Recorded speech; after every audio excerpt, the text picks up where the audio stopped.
Guys, kasalukuyan tayo nagsasalok ng isda na nahuli natin. Ayan. Halos puno ng yan.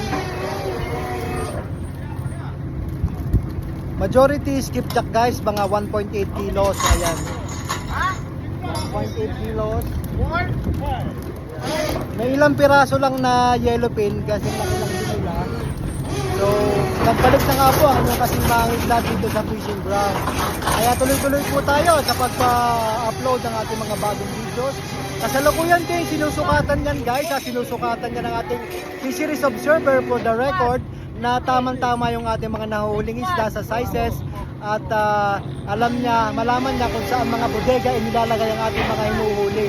So may kasama kami fisheries observer na nagtatali ng record ng isda, kung saan kami nanguhuli, anong oras kami nanghuli, umarya, anong oras kami natapos, at kung hindi kami pumapasok sa mga bawal na area guys, doon lang kami sa authorized area nangingisda. Ayan, very legal guys, talaga naman. Ito po ang international commercial fishing guys ha, ganito ang pamamaraan, talaga sinusukatan nila yan para malaman ang timbang. May corresponding na length versus size. Ayan guys. So,